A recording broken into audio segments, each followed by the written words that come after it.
Gong और उसकी बेटी को एक नाव में देखा जा सकता है, जबकि कुछ लोग इसका इस्तेमाल कर रहे हैं। वह उसे उसके जन्मदिन के लिए वॉकी टॉकी देता है, जो आज था। जब वे बातचीत कर रहे होते हैं तो लोग डॉल्फिन को पानी में देखते हैं।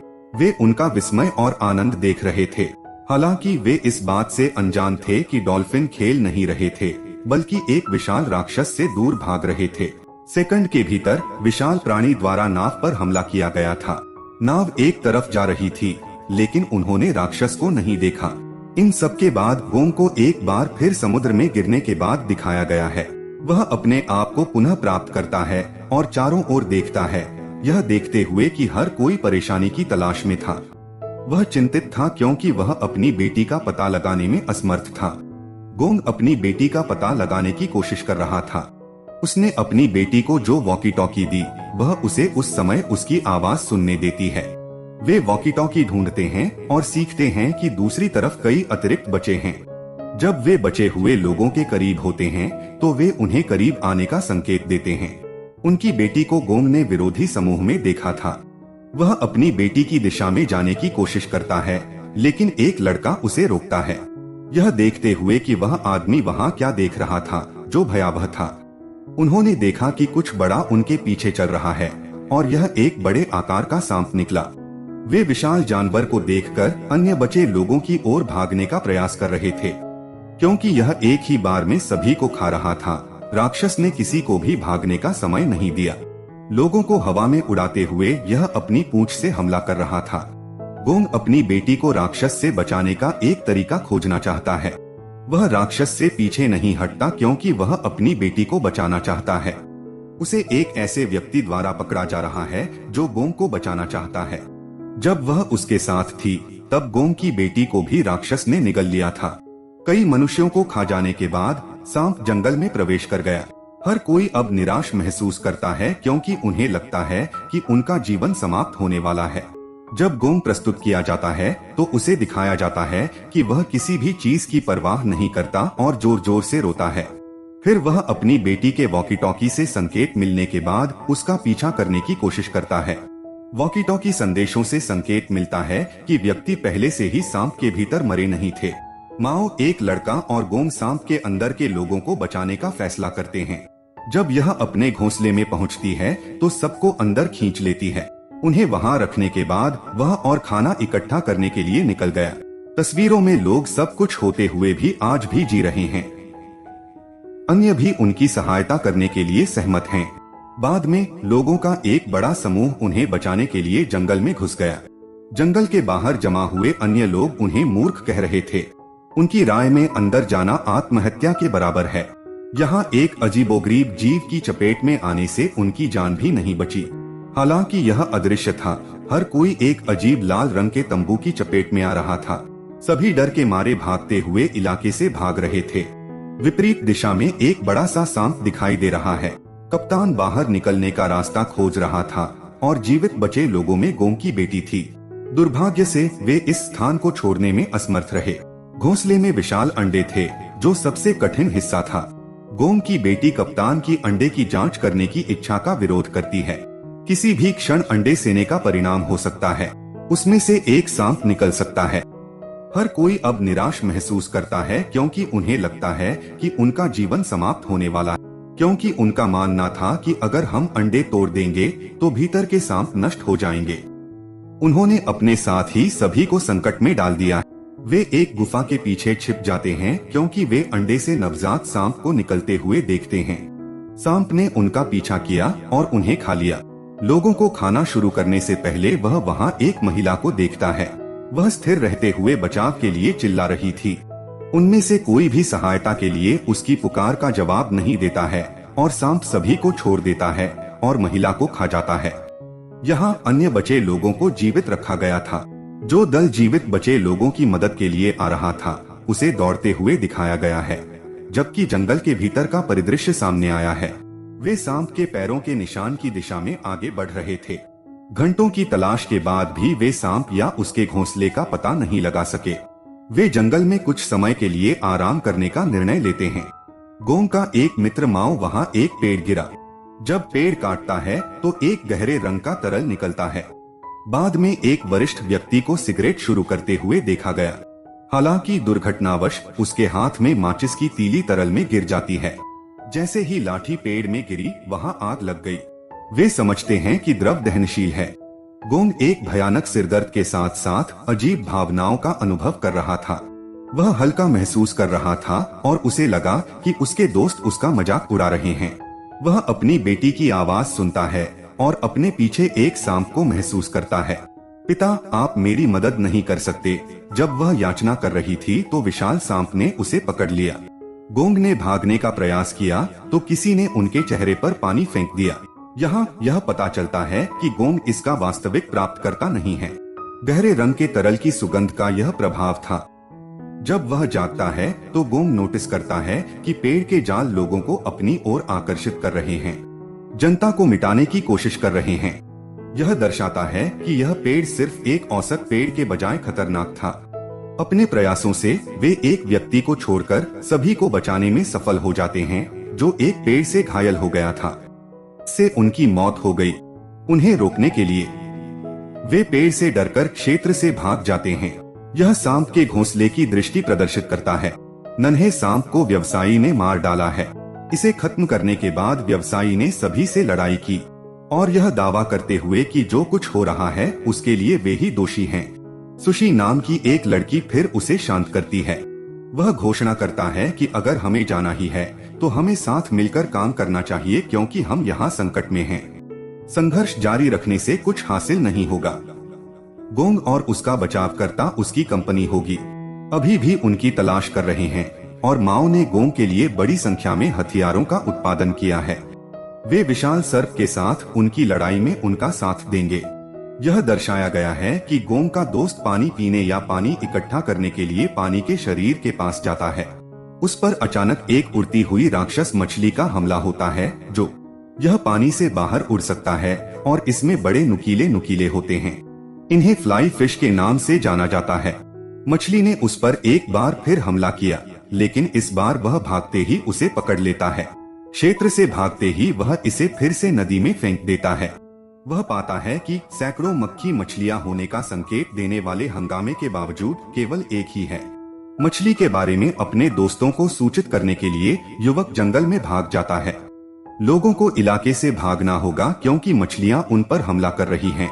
वे तेजी से आगे बढ़ते हैं, लेकिन मछलियां उनकी तुलना में बहुत तेजी से आगे बढ़ती हैं, इसलिए वे युद्ध में शामिल होने का फैसला करते हैं।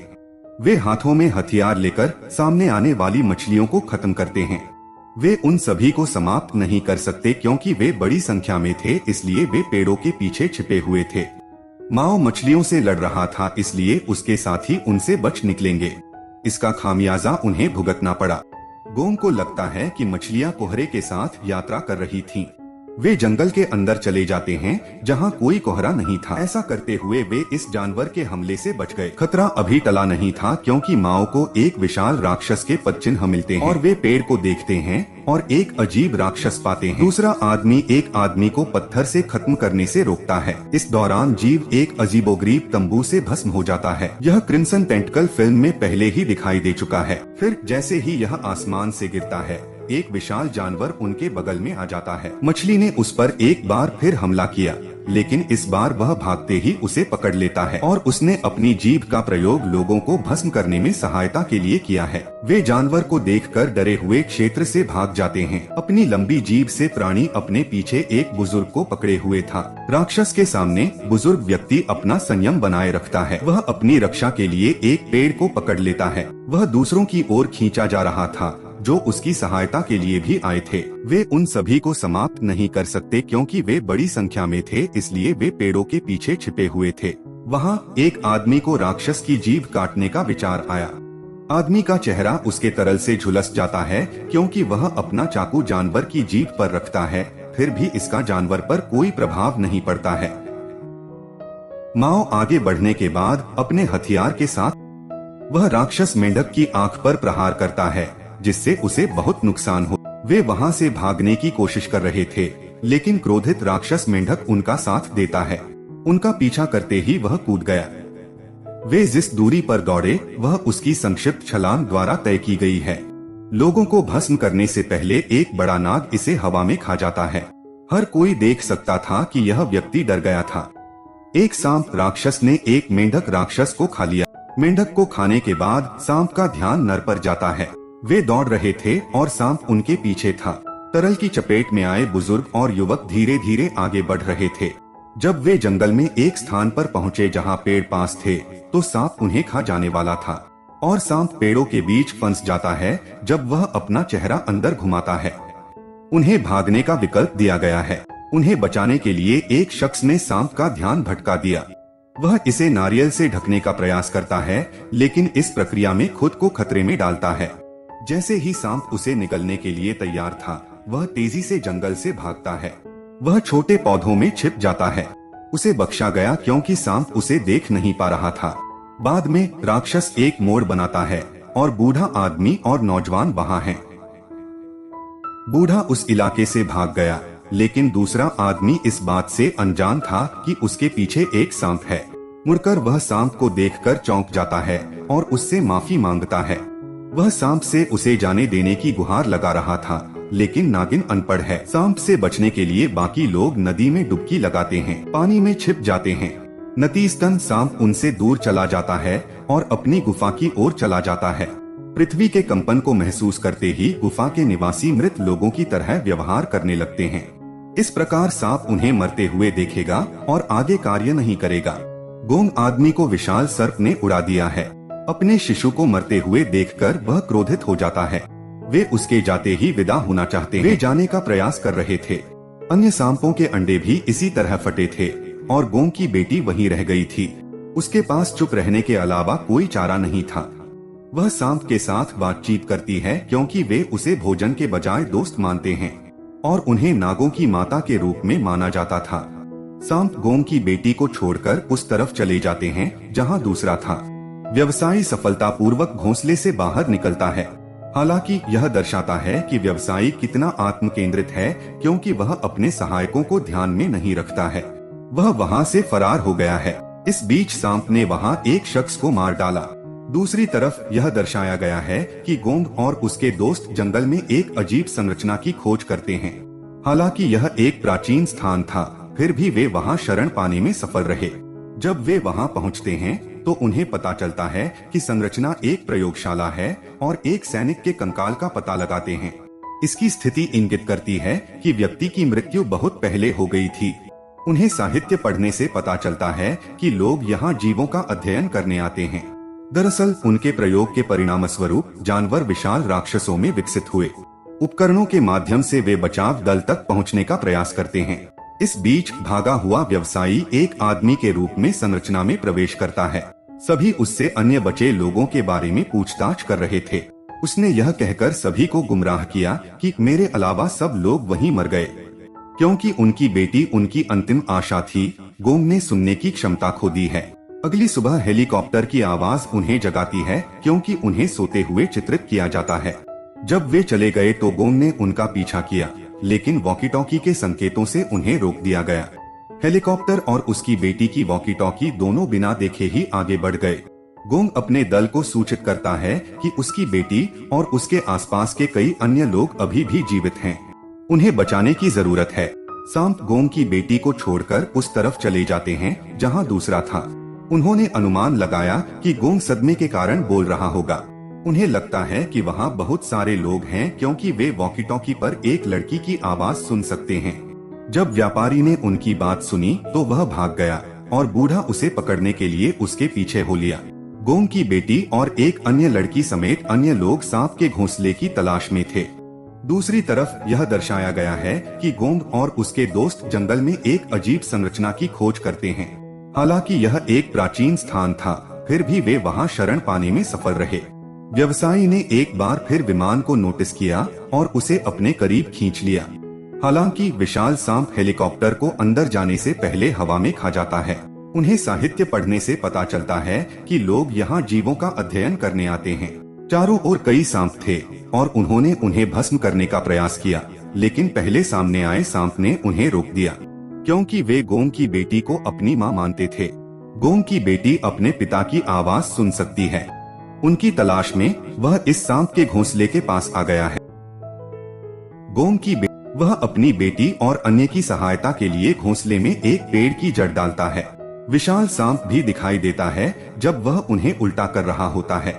इससे पहले कि वह उनसे कुछ कह पाता, माओ आ जाता है और उसकी आंख को चोट पहुंचाते हुए उसे भगा देता है। गोंग इस दौरान लड़कियों को बाहर निकालने की संभावना रखता है। जब तक गोंग ने यह काम पूरा नहीं किया, तब तक माओ ने सर्प से युद्ध किया।